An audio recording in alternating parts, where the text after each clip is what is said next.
चलिए देखिए दोस्तों, आज हम स्टार्ट कर रहे हैं। कल तक हमने कर लिया था प्रोजेक्टाइल मोशन का पूरा कंसेप्ट क्लियर कर लिया था और बोला था कि प्रोजेक्टाइल मोशन बहुत ज़्यादा इंपॉर्टेंट है, वो आप करके रखिए। आज हम स्टार्ट कर रहे हैं यूनिफॉर्म सर्कुलर मोशन। अब सबसे पहले हम बात करते हैं भैया सर्कुलर मोशन की, है ना। सबसे पहले हम बात करते हैं सर्कुलर मोशन की। तो सर्कुलर मोशन क्या होता है? सर्कुलर मोशन, तो सर्कुलर मोशन का मतलब एक सर्किल बना लो। एक सर्किल में अगर कोई पार्टिकल घूम रहा है, अब सर्किल में अगर कोई पार्टिकल घूम रहा है तो उसके पास दो तरीके। भाई वेलोसिटी तो आप कभी बदल नहीं सकते हो, क्योंकि वेलोसिटी तो हर पॉइंट पे बदलेगी। यहाँ पे इसकी वेलोसिटी मैंने क्या बताया था आप लोगों को पिछली क्लास में? वेलोसिटी की डायरेक्शन निकालने के लिए क्या करो, पाथ में टेंजेंट खींचो। क्या खींचो? टेंजेंट। टेंजेंट में आपको वेलोसिटी मिलेगी, ठीक है ना। इसमें भी वही कंपोनेंट बनाएंगे। देखिए यहाँ पर कंपोनेंट बनाने का काम नहीं है, हमको कंपोनेंट की जरूरत नहीं है ना। वैसे बनाने को आप बना सकते हैं, है ना। अगर यदि आपने कहा कि सर इस पॉइंट पर वेलोसिटी, तो यदि इस पॉइंट पर वेलोसिटी कैसे जाएगी? टेंजेंट खींचने पर देखिए ऐसे जाएगी वेलोसिटी। तो अब यहाँ पे दो कंपोनेंट ब्रेक कर सकते हो, एक हॉरिजॉन्टल और एक वर्टिकल, है ना। दो कंपोनेंट, वो रेक्टेंगुलर कंपोनेंट फिलहाल जरूरत नहीं है। मैं ये कह रहा हूँ कि वेलोसिटी देखिए, अगर ये पॉइंट ए है, ये पॉइंट बी है, इस पॉइंट ए पर वेलोसिटी कैसी होगी? देखिए यहाँ जाएगा वेलोसिटी वेक्टर, इस पॉइंट पर वेलोसिटी वेक्टर यहाँ जाएगा, इस पॉइंट पर वेलोसिटी वेक्टर यहाँ जाएगा, इस पॉइंट पर वेलोसिटी वेक्टर यहाँ जाएगा। मतलब वेलोसिटी लगातार चेंज हो रही है, लगातार चेंज हो रही है, मतलब एक्सेलरेशन प्रोड्यूस होगा, है ना। तो circular motion is a type of accelerated motion. Circular motion is a type of, क्योंकि एक्सेलरेशन आप रोक नहीं सकते हो। हाँ, दो चीजें हो सकती हैं कि सर्कुलर मोशन में दो तरीके के मोशन हो सकते हैं। एक में स्पीड कांस्टेंट रहे, एक में क्या रहे? स्पीड कांस्टेंट, और एक में स्पीड रहे नॉट कांस्टेंट, वेरिएबल स्पीड। अब स्पीड कांस्टेंट का मतलब एक सर्कल में आप जो है चल रहे हो with a speed 20 kilometre per hour. Fix speed से आप चल रहे हैं, फिक्स स्पीड से आप क्या है चल रहे हो। बेटा आपकी वेलोसिटी तो बदलेगी, मगर इस पॉइंट पर आपकी जो स्पीड होगी, मान लो इस पॉइंट पर आपकी स्पीड है v1 मॉड, v1 वेक्टर का मॉड। वेलोसिटी का मॉड को क्या बोलते हैं? इंस्टेंटेनियस स्पीड ही बोलते हैं। तो इस पॉइंट पर आपकी स्पीड कितनी आएगी? 20। फिर आप यहाँ चले जाएंगे तो यहाँ पे भी आपकी वेलोसिटी का मॉड यानी कि स्पीड कितना रहेगा? 20। मॉड मतलब अंडर रूट वाला ना सर, वो अंडर रूट करके निकालते हैं। देखिए मैग्नीट्यूड बोलिए, अब चाहे जैसे भी निकालो, क्या करना है? हाँ, मैग्नीट्यूड है, वेलोसिटी का मैग्नीट्यूड, ठीक है ना। देन तो सर इसमें आई कैप जी कैप और के कैप कैसे पता चलेगा? वो दिया होगा ना, वो आपको गिवन होगा ना, वो आपको गिवन होगा। मैं तो केवल ये कह रहा हूँ कि मॉड आपका हमेशा इक्वल बना, मतलब स्पीड इक्वल बनी हुई है। यहाँ पे भी स्पीड आपकी क्या बनी हुई है? इक्वल। समझ गए ना। तो हर पॉइंट पर स्पीड आपकी इक्वल बनी है, मतलब एक गोले चक्कर में आप साइकिल चला रहे हैं और बिल्कुल फिक्स स्पीड से चला रहे हैं। अब आपको कैसा फिक्स वेलोसिटी क्यों नहीं? भाई वेलोसिटी तो चाहे के भी सेम नहीं रख सकते ना, क्योंकि आपकी डायरेक्शन बदल रही है। समझ गए ना। तो फिक्स स्पीड से आप एक गोले चक्कर में चक्कर लगा रहे हैं। तो ये जो मोशन कहलाता है, इसको बोलते हैं हम यूनिफॉर्म सर्कुलर मोशन। ऐसे मोशन को क्या बोलते हैं? Uniform uniform circular motion. तो समझने वाली बात यह है कि यूनिफॉर्म सर्कुलर मोशन में क्या कांस्टेंट होता है? वेलोसिटी कांस्टेंट होती है कि स्पीड कांस्टेंट होती है? Answer speed constant. वेलोसिटी तो कांस्टेंट हो ही नहीं सकती है, क्योंकि डायरेक्शन बदलेगी। तो ये हो गया यूनिफॉर्म सर्कुलर मोशन, ठीक है ना। इतना जान लो कि यूनिफॉर्म सर्कुलर मोशन में यूनिफॉर्म सर्कुलर मोशन में जो काम करता है एक्सेलरेशन, उसे बोलते हैं हम सेंट्रीपिटल एक्सेलरेशन। क्या बोलते हैं? अभी समझाऊंगा इसके बारे में पूरी बात कि यूनिफॉर्म सर्कुलर मोशन में जो काम करता है उसे हम बोलते हैं क्या? Centripetal acceleration. समझ में आया? ये। अब दूसरी बात करते हैं, एक और मोशन होता है जिसको बोलते हैं अपन नॉन यूनिफॉर्म सर्कुलर मोशन, या जिसको मैंने अभी लिखा वेरिएबल सर्कुलर मोशन। समझ गए ना, ये वेरिएबल स्पीड है ना। तो इसमें जो मोशन आएगा, जैसे मान लीजिए आपके पास कोई पार्टिकल है, मान लीजिए ऐसा। अब आप समझो, आपने वो देखा होगा मेले में झूला होता है, वो मेले में झूला जो झूला हाँ चाइल्ड वाला जो झूला होता है, इसमें ये वो लगी रहती है, बोगी लगी रहती है। ये पहले धीरे चलती है, बोले यस, एकदम तेज हो जाती नहीं, फिर उसको जो घुमाने वाला बंदा रहता है, वो बच्चों वाला झूला, इसको झटका मारता है तो फिर और तेज हो जाती है, फिर और झटका मारता है तो और तेज हो जाती है। यहाँ पर क्या था? स्पीड कांस्टेंट थी, मगर जितने बार ये अपने हाथ का लाफा मारेगा उतने बार ये स्पीड, मतलब पहली बार में मान लो इसकी स्पीड थी 10 मीटर पर सेकेंड, यहाँ पर कितनी स्पीड थी? 10 मीटर पर सेकेंड।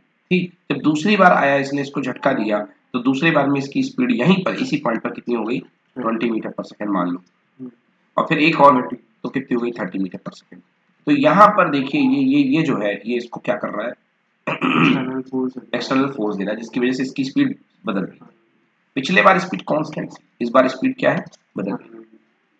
तो ऐसा मोशन कहलाता है वेरिएबल स्पीड वाला मोशन या non uniform circular motion. Non uniform circular जहाँ पे हम एक्सटर्नल फोर्स एक्सटर्नल फोर्स देना, एक्सटर्नल फोर्स मतलब आपको कुछ एक्सेलरेशन बाहर से भी प्रोवाइड करना पड़ेगा, यहाँ पे खुद से ही करना है।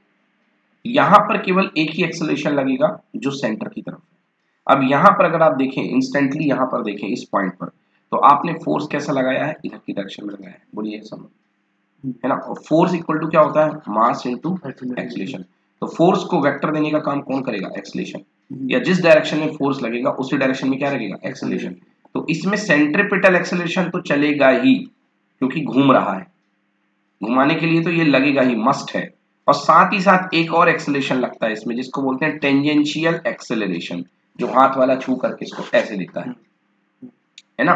तो वो जो झटका फील होगा that is because of tangential acceleration. तो नॉन यूनिफॉर्म में भैया दो एक्सेलरेशन काम करेंगे, एक सेंटर की तरफ। सर ये हमें थोड़ा नहीं आया, कौन सा, कि इसमें सेंटर की तरफ मतलब कैसे लगेगा, मैंने अभी बताया ही नहीं आपको सेंटर की तरफ कैसे लगेगा।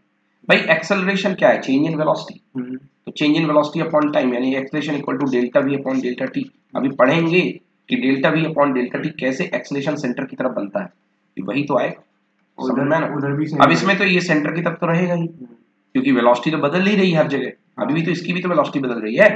अगर वेलोसिटी बदलने के साथ साथ इसमें झटका भी तो लग रहा है, तो उसकी वजह से एक क्या काम करेगा, एक ऊपर की तरफ हर पॉइंट पर टेंजेंशियल एक्सेलरेशन भी लगेगा। समझ में आया। तो यूनिफॉर्म में केवल एक एक्सेलरेशन लगेगा और नॉन यूनिफॉर्म में दो। समझ में आया। एक अपवर्ड टाइप लगेगा जहां नहीं, जहां पे भी फोर्स लगेगा उसके टेंजेंट में लगेगा, अपवर्ड नहीं कि यहाँ पर आप अपवर्ड नहीं लगा सकते। जैसे यहाँ पर खड़ा होता तो झूले को ऐसा झटका मारता, इस तरफ मारता, तो एक ये सेंटर की तरफ अंदर की तरफ लगता और एक ये लगता। ये सेंटर की तरफ क्यों लग रहा था, अभी मैं फिर वही सवाल आपका अभी बताऊंगा भाई, चेंज इन वेलोसिटी निकलवाऊंगा ना तो तब पता चलेगा। अभी अपन बनाएंगे, बहुत बड़ी पढ़ाई है उसकी, तो थोड़ी देर में आएंगे उसकी तरफ, इस सेंटर की तरफ कैसे लग गया। भाई एक्सेलरेशन की डायरेक्शन क्या होती है, चेंज इन वेलोसिटी। अभी निकालेंगे चेंज इन वेलोसिटी कहाँ लगती है। चलिए डन। तो ये दो तरीके के अपने मोशन होते हैं सर्कुलर में, है ना, ठीक है ना, कोई दिक्कत। चलिए तो पढ़िए डिफाइन यूनिफॉर्म सर्कुलर मोशन। तो अपन को पहले पढ़ना है यूनिफॉर्म, ठीक है ना। पढ़िए define uniform circular motion. Give some examples. Uniform circular motion, if a particle moves along a circular path with a constant speed, it covers equal distance along with the circumference of circle in equal interval of time, then its motion is said to be uniform circular motion. हाँ, तो इसके motion को बोला जाएगा uniform circular motion. Example motion of tip of second hand of a clock. हाँ, घड़ी के कोई भी कांटे होते हैं, सेम टाइम में सेम डिस्टेंस ट्रेवल करते हैं। ऐसा तो नहीं कि एक घंटा बहुत देर का हो जाए, जल्दी हो जाए, नहीं, सारे इक्वल डिस्टेंस ट्रेवल करते हैं इक्वल टाइम में। तो इसलिए एक ऐसा uniform circular motion. Motion of a point on the rim of a wheel rotating uniformly. हाँ, एक चक्का अगर यूनिफॉर्मली घूम रहा है तो उसकी आप रिम पर कोई पॉइंट, रिम मतलब परिधि पर कोई पॉइंट लो, समझ गए ना। तो ये भी कैसा है, यूनिफॉर्म सर्कुलर मोशन ट्रेवल करेगा। चलिए next, justify the uniform circular motion in an isolated. Justify कीजिए कि यूनिफॉर्म सर्कुलर मोशन एक तरीके का एक्सेलरेटेड मोशन ले जाओ। Justify that uniform circular motion is an accelerated motion. Justify कीजिए इस बात को कि जो यूनिफॉर्म सर्कुलर मोशन होता है एक एक्सेलरेटेड मोशन हुआ करता है। भाई बिल्कुल, मैंने भी बता दिया कि भाई हर पॉइंट पर वेलोसिटी चेंज तो होती तो है, और एक्सेलरेशन का मतलब किससे है, चेंज ऑफ वेलोसिटी। तो भैया जब चेंज ऑफ वेलोसिटी है तो एक्सेलरेशन भी होगा। पढ़िए uniform circular motion is an accelerated motion. In uniform circular motion, speed of the body remains the same, but the direction of motion changes at every point. Thus, the velocity of the body changes continuously due to continuous change in direction of motion of body. As the rate of change of velocity is acceleration, so uniform circular motion is an accelerated motion, क्योंकि rate of change of velocity acceleration होता है और velocity तो change हो रही है तो acceleration तो present होगा ना। चलिए अगला question. Define the terms angular displacement, angular velocity, time period, and frequency in the connection with circular motion. Give their units and dimensions. Very very important ये क्वेश्चन, ये पक्का आएगा, समझ गए, कुछ ना कुछ तो जरूर पूछेगा। अब सर्कुलर मोशन के कंटेक्स्ट में ये लिखा हुआ है with connection with circular motion, क्योंकि इनका कनेक्शन कहीं और भी है। जब मैं आपको वाइब्रेशन पढ़ाऊंगा, जब मैं आपको सिंपल हार्मोनिक मोशन पढ़ाऊंगा, वहां भी ये चीजें आएंगी, तो मगर अभी आपको सर्कुलर मोशन के कंटेक्स्ट में ये बातें बतानी, समझ में आ गया ना। तो चलिए सबसे पहला मान लीजिए कि कोई पार्टिकल सर्कुलर मोशन कर रहा है, ये मान लीजिए कोई सर्कुलर पाथ है, ओके, और कोई पार्टिकल जो है पॉइंट ए से चला और पॉइंट बी पर पहुंच गया, ठीक है ना।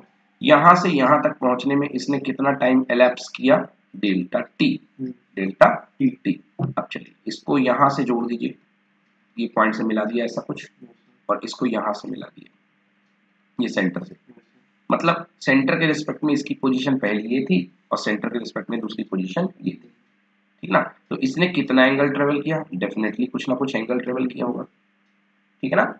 ये कहलाता है इसका एंगुलर डिस्प्लेसमेंट। क्या कहलाता है, एंगुलर डिस्प्लेसमेंट। इस एंगल को बोलते हैं एंगुलर डिस्प्लेसमेंट। आइए थोड़ी सी बड़ी बातें कर लेते हैं इसी के कंटेक्स्ट में। तो जो बी आपने इधर लिया था और इधर ले ले तो उसके बीच का एंगल भी तो एंगुलर। हाँ हाँ बिल्कुल सही बात है, तो दो सेंस हो गए एंगल के, क्लॉकवाइज और एंटी क्लॉकवाइज। चलिए अच्छी बात बताइए आपने। ये देख लीजिए एक सर्कल है, अब इस सर्कल में कोई पॉइंट चलना स्टार्ट करता है ए से और कोई पॉइंट चल करके कहाँ पहुंच जाता है, बी, ठीक है ना। ये ए की पोजीशन को मैंने यहाँ जोड़ दिया और ये बी की पोजीशन, ये मार्जिन मैंने ड्रॉ कर दिया। तो अगर मैं बात करूं कि कितना एंगुलर डिस्प्लेसमेंट ट्रेवल किया, तो ये जो एंगल होता है थीटा, इसी को बोलते हैं एंगुलर डिस्प्लेसमेंट। अगर आप बी की तरफ, ए से बी की तरफ जाओगे तो ये सेंस क्या है, एंटी क्लॉकवाइज। तो एंटी क्लॉकवाइज में थीटा जो आपका होगा वो पॉजिटिव होगा, क्या होगा, पॉजिटिव। और अगर आप बी से ए की तरफ आओगे तो एंटी क्लॉकवाइज क्या होगा, नेगेटिव। तो आपका जो थीटा होगा वो क्या होगा, नेगेटिव क्लॉकवाइज, और एंटी क्लॉकवाइज के लिए थीटा क्या होगा, पॉजिटिव। समझ में आया है ना। यस, एंगुलर डिस्प्लेसमेंट भी एक एक्सियल वेक्टर है। कैसा वेक्टर है, एक्सियल वेक्टर। तो इसकी भी जो डायरेक्शन होगी आप राइट हैंड टूल से देख पाओगे। तो चलो मान लो जैसे आप यहाँ से यहाँ घूम रहे हो, तो अपने अंगूठे को ऐसे घुमाओ, तो देखो थीटा कहाँ जा रहा है, बाहर आ रहा है, तो इसका जो डिस्प्लेसमेंट का वेक्टर आएगा बाहर। ये इसको मतलब सर्कल का ऐसा रखो, बोर्ड की तरफ रखो ना, बोर्ड की तरफ, अरे ये ऐसा रखो ना, ऐसा हो गया, ऐसा घूम रहा है ना तो बाहर आ रहा है, और अगर नीचे कर दो तो ऐसा रहेगा तो अंदर आएगा। समझ में आएगा ना। तो ये क्लॉकवाइज और एंटी क्लॉकवाइज दो चीजें हो गई। मतलब सर्कल ऐसा रहेगा ना सर। हाँ बेटा, तो ऐसा रहेगा तो अपनी कॉपी में ऐसा बना लो आप, अब मेरे बोर्ड में ऐसा बना हुआ है, ठीक है ना, कैसे भी बना लो।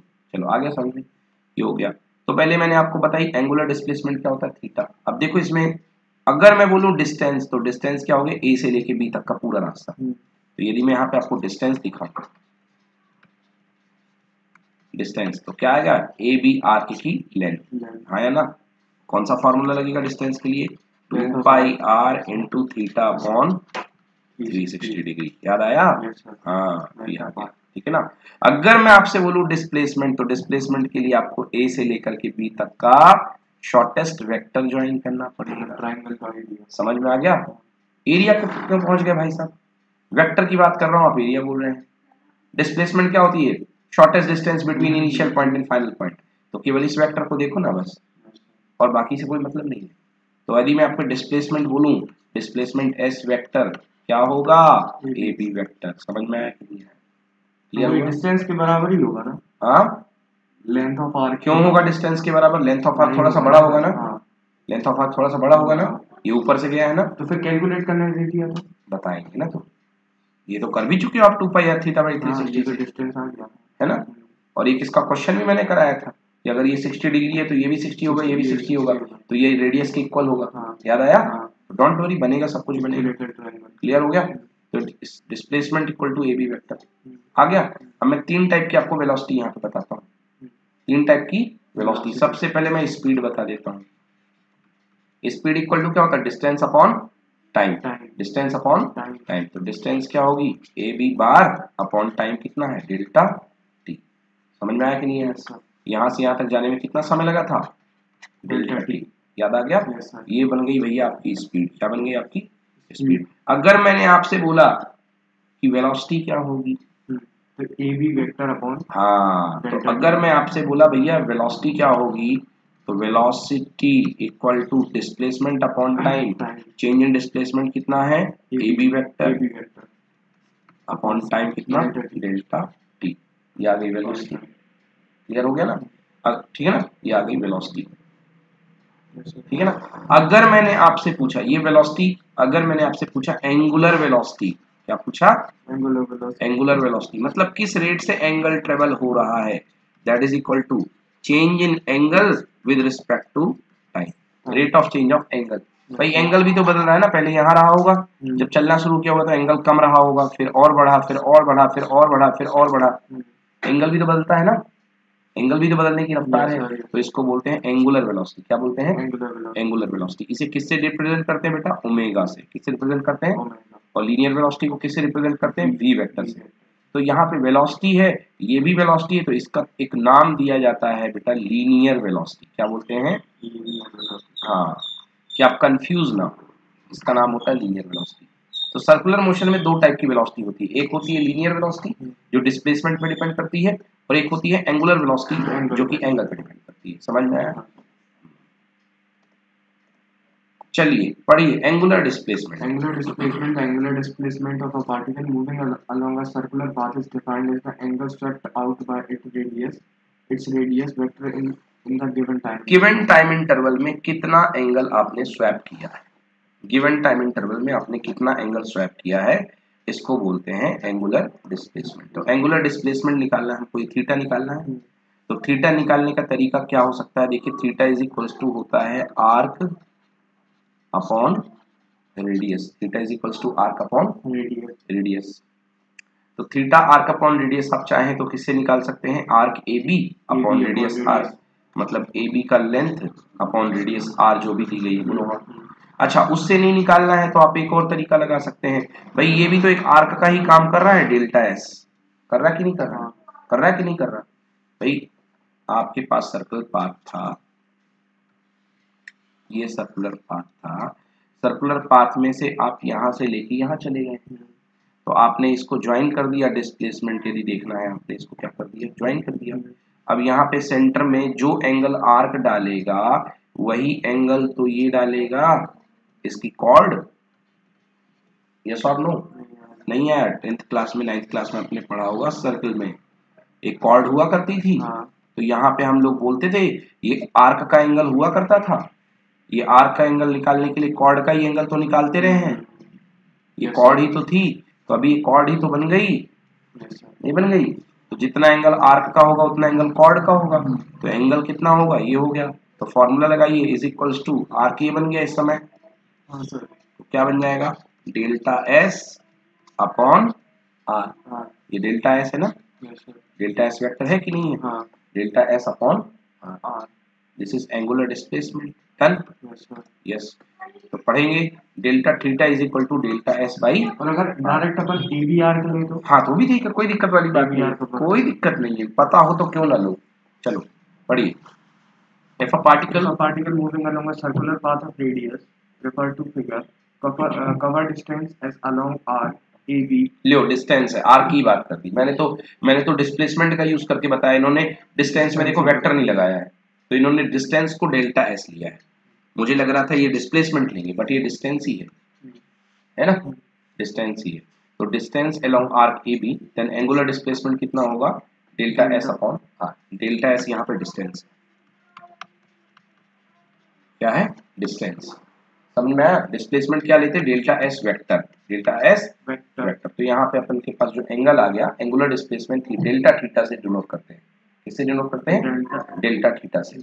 ओके, तो equal to delta S upon R. पढ़िए The unit of angular displacement is radian. It is dimensionless. हाँ, unit of angular displacement, angular displacement की यूनिट क्या होती है? रेडियन। ये सप्लीमेंट्री यूनिट्स है ना? हाँ, ये सप्लीमेंट्री यूनिट होती है रेडियन, ठीक ना? इसकी यूनिट क्या है? रेडियन। वैसे देखा जाए तो इसकी कोई यूनिट नहीं निकलनी चाहिए, मगर फिर भी इसको इतना ज्यादा यूजेबल है कि इसकी यूनिट अलग से दी गई है, क्योंकि डेल्टा एस क्या है? लेंथ है, ये भी मीटर में नापी जाएगी, ये भी मीटर में नापी जाएगी, मीटर से मीटर कैंसिल हो जाएगा, फिर भी ये डायमेंशनलेस क्वांटिटी। डन? समझ में आया? क्लियर हो गया?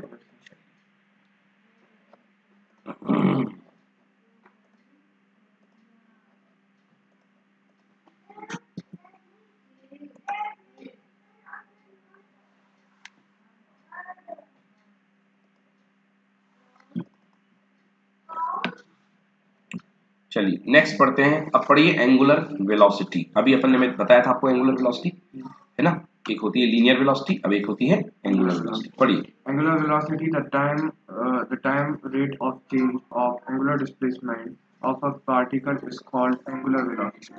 It is denoted by omega. omega. हाँ, the time rate of change of मतलब टाइम के रिस्पेक्ट में, टाइम के चेंज के रिस्पेक्ट में कैसा आपका एंगल चेंज हो रहा है, angular displacement. The time rate of change of angular displacement of a particle is called angular velocity. It is denoted by omega. पढ़िए, it is It measured is measured in radian per second. हाँ, तो ये होता है radian Per second. और ये नीचे second, तो यूनिट आ जाएगी रेडियन पर सेकंड।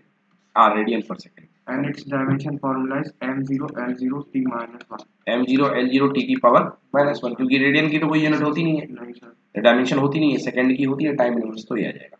चलिए पढ़िए। The average Average angular velocity is given by omega vector है omega bar. Omega vector, Vector हाँ है. एक्सियल वेक्टर है ना, या बार लगा दो, एवरेज है, एवरेज में बार लगा दो, कोई दिक्कत नहीं। हाँ, Omega bar equals to angular displacement upon time. तो delta theta upon delta t. हाँ, तो अगर आपको दो पॉइंट के बीच में एंगुलर वेलोसिटी निकालनी है, तो जैसे ये पॉइंट है, ये पॉइंट है, तो एंगल यहाँ से लेकर यहाँ तक में एक बड़ा एंगल ट्रेवल हुआ है, Yes sir. तो एक बड़े जोन की वेलोसिटी निकालनी है, तो this is called average angular velocity. जैसे अपन कहीं दूर तक की वेलोसिटी निकाल देते थे, एवरेज निकालते थे, और फिर इंस्टेंटेनियस के लिए क्या कर देते थे, डेल्टा टी टेंड्स टू 0, तो वो आ जाएगी इंस्टेंटेनियस एंगुलर वेलोसिटी। पढ़िए। The limiting value of average velocity when delta t tends to 0 gives the instantaneous angular velocity. Thus, the omega equals to limiting 0. Limit delta t tends to 0, delta theta by delta t and it becomes d theta by D t. Done. चलिए अब पढ़ते हैं time period. The time taken by a particle to complete one revolution along its circular path is called its time period of revolution. It is denoted by t and is measured in seconds. And its dimensional formula is t. हाँ, the time taken by the particle to complete one revolution along the circular path, मतलब यहाँ से चला और यहीं पर वापस आने के लिए जितना समय लेगा उसको बोलेंगे टाइम पीरियड। बेटा याद रखना, इसको कैपिटल टी से डिनोट करते हैं, ठीक है ना, इसकी यूनिट होती है सेकंड, और इसका डायमेंशन फार्मूला क्या होगा, ओनली टी, क्योंकि ना मास है ना लेंथ है, ओनली टी बस तो है। Next, frequency. The frequency of an object in circular motion is defined as the number of revolutions complete per unit time. It is denoted by v. New, अच्छा, we नहीं है, new, इसको बोलते हैं new, है ना, म्यू का भाई न्यू, पहले म्यू होता था, ये म्यू का भाई है न्यू, समझ गए ना, इसको न्यू से डिनोट करते हैं। नंबर ऑफ रेवोल्यूशन पर सेकंड, मतलब एक सेकंड में तुमने कितने चक्कर मारे, एक सेकंड में कितने चक्कर मारे, इसको बोलते हैं फ्रीक्वेंसी। तो अभी आपने देखा टाइम पीरियड, टाइम पीरियड में एक चक्कर लगाने का समय था, मतलब टी सेकंड में, अब उस एक सेकंड में कितने चक्कर लगाए, टी सेकंड में आपने एक चक्कर लगाए, तो भैया एक सेकंड में कितने चक्कर लगाओगे, 1/t, तो 1/t क्या हुए, number of cycles, number of चक्कर, so this is called nu. So nu is equals to 1/t and it is equal to the reciprocal of time period. Okay, so nu equals to 1/t and time equals to 1/nu. समझ में आया? 1/t मतलब 1/second, 1/second को क्या बोलेंगे, second inverse, second inverse, इसी को बोलते हैं हर्ट्ज। क्या बोलते हैं, हर्ट्ज। पढ़िए। तो SI unit, the SI unit of frequency is S or hertz and its dimensional second inverse बोलना चाहिए। The SI unit of frequency is second inverse or hertz and its dimensional formula is m0 l0 t minus 1. ठीक है। चलिए अब very important, deduce the relation between angular frequency and time period. ये चीजें कुछ ऐसी हैं जो जिंदगी भर आपको परेशान करेंगी, इनको तो बिल्कुल अच्छे से समझ लेना चाहिए। जैसे मैंने अभी एक और बताया था IMP, ये क्वेश्चन भी बहुत इंपॉर्टेंट है, रिलेशन डिराइव करना हम लोग को एंगुलर वेलोसिटी, फ्रीक्वेंसी और टाइम पीरियड। चलिए तो देखिए, अगर कोई पार्टिकल घूम करके वापस आ जाता है, यहाँ पे वापस आ जाता है, तो इसने कितना एंगल ट्रेस किया सेंटर पे, 2 पाई, 360 डिग्री। तो अब अपन ने पढ़ा omega is equals to angular displacement, तो कितना हो गया 2 पाई अपॉन कितना 1 टाइम पीरियड। समझ में आ गया ना भाई, omega equal to theta by t, theta कितना है 2 पाई, 360 यानी 2 पाई रेडियन, क्योंकि रेडियन में चलेगा, डिग्री में नहीं चलेगा, अपॉन कितना कैपिटल टी मतलब 1 टाइम पीरियड। अब 1 टाइम पीरियड को क्या बोलते हैं अपन, न्यू। 1/t को क्या बोलते हैं, new, because you can write it 2 pi into 1/t, लिख सकते हो कि लिख सकते हो, तो इसको 1/t को क्या लिख लेंगे, न्यू। आंसर क्या हो गया, 2 पाई न्यू। कितना हो गया, 2 पाई न्यू। बच्चों ओमेगा का एक बहुत बढ़िया formula, omega is equal to 2 pi by t भी होता है, और इसी को क्या बोलते हैं, 2 पाई न्यू। समझ में आया? पढ़िए अब relation. The relation between omega nu and t By definition of time period, a particle completes one revolution in time t. Its traverse an angle of 2 pi radian in time t. When time t is equals to t, angular displacement theta equals to 2 pi radian, angular velocity equals to angular displacement upon angular time. So omega equals to theta by t, so equals to 2 pi bt, that is equals to 2 pi u. Done. मतलब उसी के omega के फॉर्मूले से ही बनेगा. Omega का formula बना है न्यू के टर्म्स में या टी के टर्म्स में. थीटा को 2 pi मान लिया. Next question is also very important. Derive the relation between the linear velocity. बेटा linear velocity क्या होती है? v vector and angular velocity क्या होती है बेटा? ओमेगा. ओके, तो आपको v वेक्टर और ओमेगा वेक्टर में रिलेशन बताना है. Yes sir. Okay, v vector और ओमेगा वेक्टर में आपको क्या बताना है? रिलेशन. ओमेगा भी एक वेक्टर क्वांटिटी है क्योंकि एक्सियल वेक्टर है omega. Okay, angular velocity in uniform circular motion. चलिए, relation between linear velocity and angular velocity.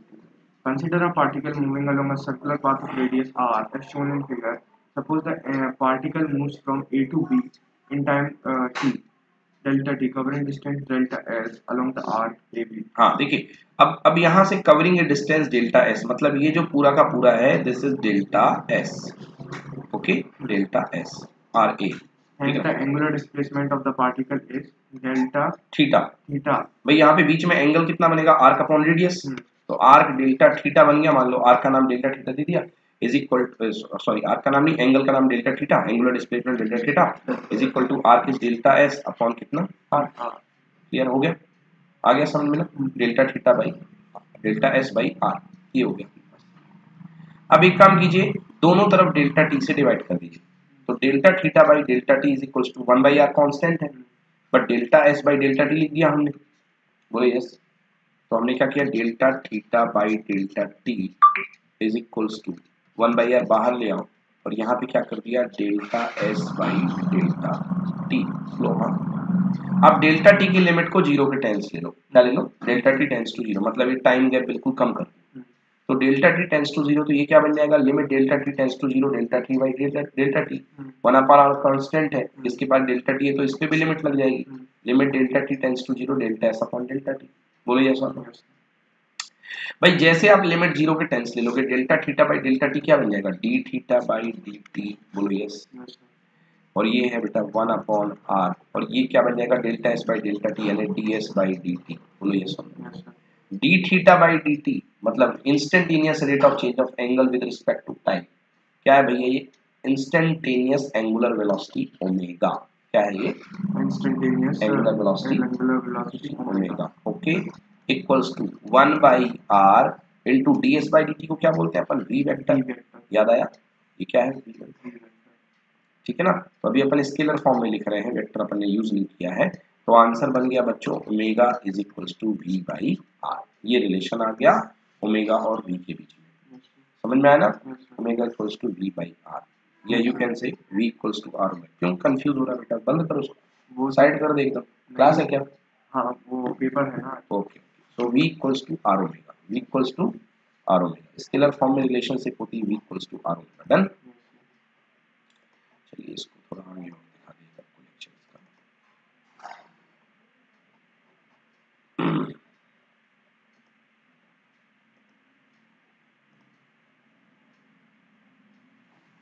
Yes, तो D theta by D T is equals to, ये जो हो जाएगा अपने पास अभी जो मैंने आपको बताया, D theta by D T is equal to 1 upon R D S by D T.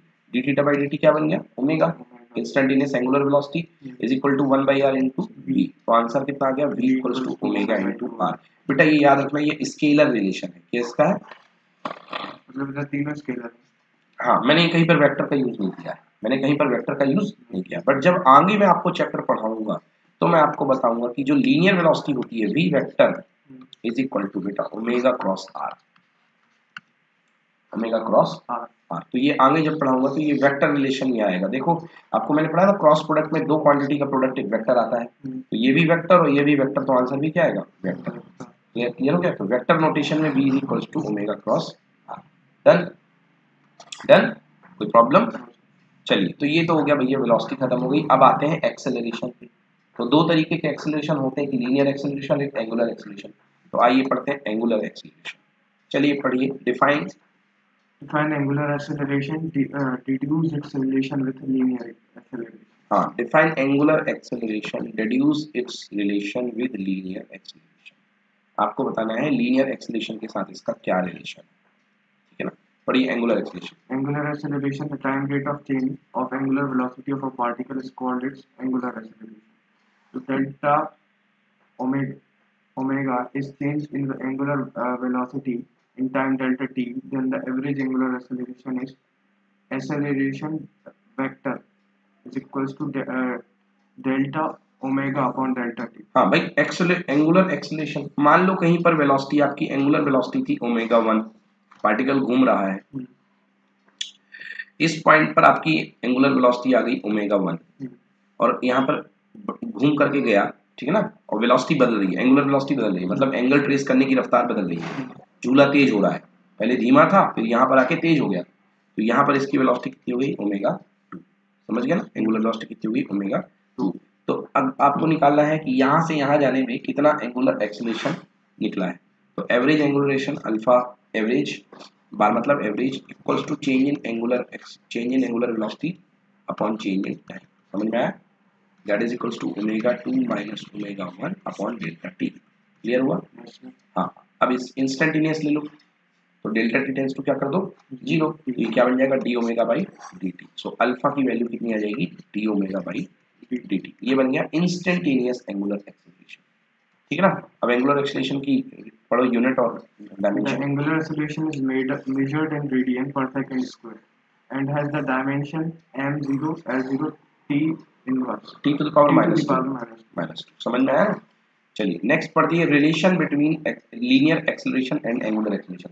अभी हमने लीनियर वेलोसिटी और एंगुलर वेलोसिटी में रिलेशन पढ़ा v equals to r omega, अब हम लीनियर एक्सेलरेशन और एंगुलर एक्सेलरेशन में रिलेशन को बनाएंगे, ठीक है ना। लीनियर तो मतलब सर ऐसा रहेगा कि गोल मतलब वेलोसिटी चेंज के रिलेशन में, और एंगुलर कैसा रहेगा मतलब एक मिनट, आप किसके बारे में पूछ रहे हैं भाई, एंगुलर एक्सेलरेशन और लीनियर एक्सेलरेशन। भाई लीनियर एक्सेलरेशन मतलब change in Change in velocity velocity, हाँ। अपॉन टाइम, और एंगुलर एक्सेलरेशन अभी पढ़ा change in angular velocity upon time, एक आया अल्फा एक आया मतलब जो डिस्प्लेसमेंट का अपन ने वो किया था वो तो लीनियर था, हाँ, उसमें लीनियर एक्सेलरेशन बनेगा जिसको ए बोलते हैं, स्मॉल ए, हाँ, समझ गए ना।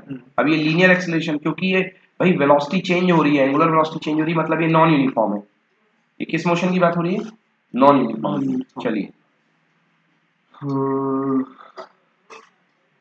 Yes, relation between linear acceleration and angular acceleration पढ़िए, the relation between linear velocity v and angular velocity omega is v equals to r into omega. चलिए दोनों को डिफरेंशिएट कर दो टाइम के रिस्पेक्ट में, पढ़ो। Differentiating both sides with respect to time, we get dv upon dt equals to d upon dt into r omega, or dv upon dt r into d omega upon dt, और a is equals to alpha into Alpha into R, ये आ जाएगा alpha और ये आ जाएगा R, तो A equal to alpha into alpha के साथ रहेगा sir, D omega by D T क्या पढ़ा अपन, अल्फा ही तो पढ़ा ना, अल्फा पढ़ा ना, हाँ, D omega by D T equal to वो एक्सेलरेशन नहीं था, एंगुलर एक्सेलरेशन, एंगुलर एक्सेलरेशन भाई, हाँ, एंगुलर एक्सेलरेशन नहीं था, वो उसका सिंबल की बात कर रहा हाँ, एक्स है सिंबल ही है, हाँ, बट अल्फा एंगुलर एक्सेलरेशन का सिंबल है और ए लीनियर एक्सेलरेशन का सिंबल है, मतलब linear acceleration equal to angular acceleration multiply by radius, so A is equals to alpha into R, और एंगुलर एक्सेलरेशन पूछ ले कोई लीनियर एक्सेलरेशन के टर्म्स में तो a अपॉन r हो जाएगा, बिल्कुल बेशक बिल्कुल ठीक ना, ए अपॉन आर, तो ये स्केलर फॉर्म में है और ये वेक्टर फॉर्म में है, डन।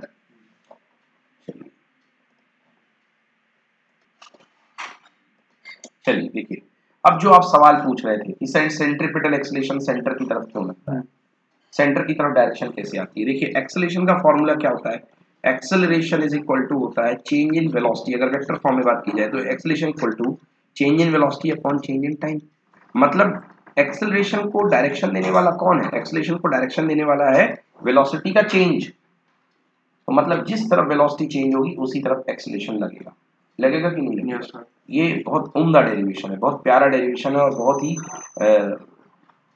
क्रिटिकल डेरिवेशन है, समझने वाला जोरदार तरीके से पढ़िए।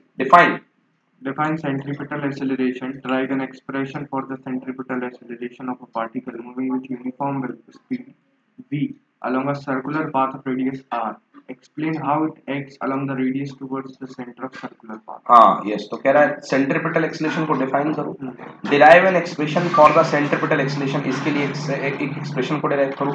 मूविंग विद यूनिफॉर्म स्पीड, जो पार्टिकल यूनिफॉर्म स्पीड से घूम रहा है उसमें कितना सेंट्रीपिटल एक्सेलरेशन लगेगा, v along a circular path of radius r, है ना। Explain how it acts along the radius towards the center of the circle, और ये बताओ कि ये रेडियस से लेके सेंटर ऑफ द सर्कल की तरफ मतलब अंदर की तरफ कैसे लगता है, इस बात को समझाओ।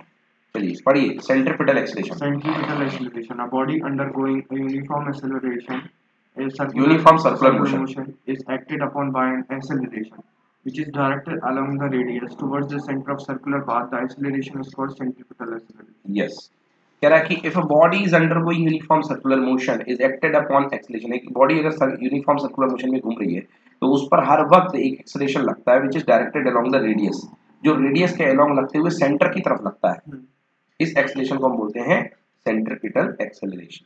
ठीक ना। देखिए जिन स्कूल में सेंट्रल स्कूल लगा हो वो जरूर पढ़िए वो क्वेश्चन, वही आते हैं नंबर 99%, बहुत इंपॉर्टेंट। सेंट्रल स्कूल के क्वेश्चन स्टैंडर्ड होते हैं तो वो आते हैं। चलिए अब अपन डिराइव करते हैं सेंट्रीपिटल एक्सेलरेशन का एक्सप्रेशन, पढ़िए। Expression for centripetal acceleration. Consider a particle moving on a circular path of radius r in center O with a uniform speed v, as shown in figure. Suppose at time t, the particle is at p, and at time t plus t delta t. The particle is at q. Let चलिए देखिए, मान लीजिए कि कोई particle start करता है, ये particle start करता है, ओके। इस पार्टिकल का p पर टाइम t पर पार्टिकल यहाँ पे है और थोड़ा समय बीत जाता है तो पार्टिकल यहाँ पे पहुंच जाता है q पर, तो q पर टाइम बढ़ के क्या हो जाएगा t प्लस डेल्टा t, मतलब टोटल टाइम कितना यूज किया इन लोगों ने, डेल्टा t, कितना यूज किया, डेल्टा t। इस पॉइंट पर वेलोसिटी v1 वेक्टर है यहाँ पे और इस पॉइंट पर वेलोसिटी क्या है, v2 वेक्टर। हमें क्या निकालना, हमें निकालना चेंज इन वेलोसिटी, हमें क्या निकालना है, चेंज इन वेलोसिटी। ये लिखा let v1 and v2 vector be the velocity vector at p and q directed along the tangent at p and q respectively. भाई p पर टेंजेंट खींच दो वेलोसिटी मिल जाएगी, q पर टेंजेंट खींच दो वेलोसिटी मिल जाएगी। हमें क्या निकालना, हमें निकालना है चेंज इन वेलोसिटी यानी v2 माइनस v1 वेक्टर। भाई v2 माइनस v1 वेक्टर का मतलब v2 vector plus negative of v1 vector, मैंने पढ़ाया था आपको, v2 vector minus negative of v1 vector. बोलिए यस और नो। तो एक काम करिए, अब ये v2 वेक्टर है, इसको इस लाइन के सहारे उठा करके यहाँ लेके जाइए, गए गए कि नहीं गए, ये लाइन पे एक के ऊपर एक आ जाएगी, एक के ऊपर एक बिल्कुल कैसे आएगी, ऐसे कुछ जाएगी ना। देखिए या तो आप इसको ऐसा भी कर सकते हैं, v2 वेक्टर, ये v2 वेक्टर को यहाँ और v1 वेक्टर को, हाँ सही, बिल्कुल सही। देखिए ये v2 वेक्टर बैठा हुआ है, इसको थोड़ा ऐसे समझिए, ये v2 वेक्टर, ओके। ये क्या है, v1 वेक्टर। हमने पढ़ा है कि वेक्टर को हम पैरेलल शिफ्ट कर सकते हैं, है कि नहीं, पैरेलल शिफ्ट कर सकते हैं ना। हाँ। तो इस लाइन को अपने फायदे के लिए थोड़ा सा एक काम करो, इसको ऐसे, इसको पैरेलल शिफ्ट कर रहे थे, इसको ऐसा मूव कर लो, कर लिया। अब इसको इसके सहारे, अभी देखिए अभी यहाँ पे ये एंगल कितना है, डेल्टा थीटा है। तो डेल्टा थीटा किसके, इसके रेडियस और इसके रेडियस के बीच का एंगल है। अगर आप इसको यहाँ से लेकर के यहाँ पे चले आएंगे तो ये v1 वेक्टर शिफ्ट हो करके कैसा, लगभग ऑलमोस्ट ऐसा बन जाएगा कि नहीं बन जाएगा। यहाँ पे जब लेके जाओगे तो इसको नीचे से पैरेलल बिल्कुल स्केल रख के ऊपर खींच दो, बन जाएगा कि नहीं बन जाएगा, बन जाएगा कि नहीं बनेगा, बन जाएगा। चलिए मैंने मिटा दिया इससे डायग्राम। तो मैंने v1 वेक्टर को ऊपर की तरफ भैया शिफ्ट कर दिया, मैंने v1 वेक्टर को ऊपर की तरफ शिफ्ट कर दिया, v1 वेक्टर को ऊपर की तरफ शिफ्ट, बोलो यस और नो, कर दिया। ये हो गया v2 वेक्टर और ये हो गया v1 वेक्टर, क्लियर हो गया ना। ये हो गया v2 वेक्टर और ये हो गया v1 वेक्टर, ठीक है ना। ये बीच का एंगल क्या है, डेल्टा थीटा, ये वाला एंगल, क्लियर हुआ कि नहीं हुआ। ये वाला एंगल जो है यही एंगल यहाँ पे बन रहा है, ये डेल्टा थीटा है। अब आपको पता है कि ये v1 है, ये v2 है, तो ट्रायंगल लॉ से यदि ये मिलाओगे तो ये जो बनेगा ये क्या होगा, डेल्टा v, डेल्टा v। ये दो लगातार equal to this, this plus this equal to this. Triangle के दो लगातार वेक्टर का सम तीसरे के इक्वल होता है। तो देखिए मैं क्या लिख सकता हूँ इसको, मैं लिख सकता हूँ v1 plus delta v equal to कितना, v2। तो delta V is equal to V2 minus V1। तो बताइए ये डेल्टा V वाकई में V2 माइनस V1 है कि नहीं है? अब डेल्टा V की डायरेक्शन देखो, अंदर की तरफ लग रही कि नहीं लग रही? तो अंदर क्या है, सेंटर ही तो है इस तरफ, ये देखो, है कि नहीं? एक बार बता दो भाई V1 ऐसा गया, हाँ V2 ऐसा गया, ये V1 है V2 है, ये डेल्टा V है कि नहीं है? हाँ डेल्टा V की डायरेक्शन देखो, हॉरिजॉन्टल रेडियस से अंदर की तरफ जा रही कि नहीं जा रही? तो बस सेंटर की तरफ लग गया। यही कारण, मतलब चेंज इन वेलोसिटी किस तरफ लग रही? सेंटर की तरफ। और चेंज इन वेलोसिटी से कौन मिल बनता है? एक्सेलरेशन। तो एक्सेलरेशन भी किस तरफ लगेगा? सेंटर की तरफ। बहुत अच्छा ये डेरिवेशन समझ में आ गया, कोई दिक्कत? तो इसको अपन करेंगे, चलिए अब इसको पढ़ लेते हैं।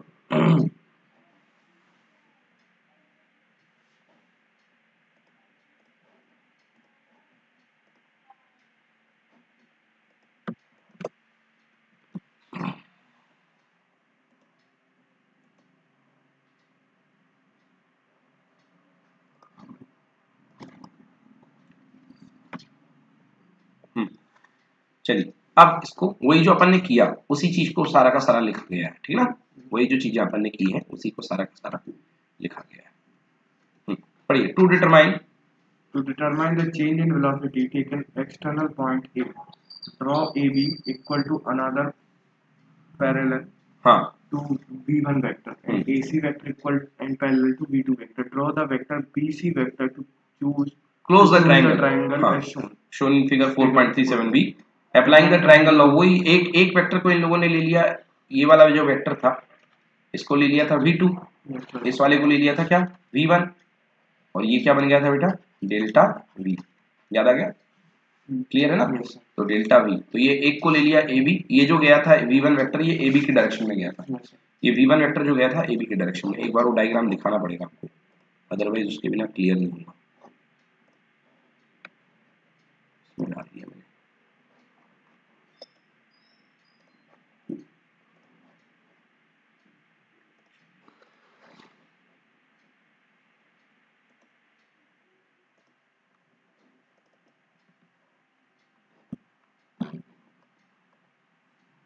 देखिए ये दोनों डायग्राम जो है, ये दोनों डायग्राम, ये जो डायग्राम है ये मैंने यहाँ बना दिया है, ठीक है ना?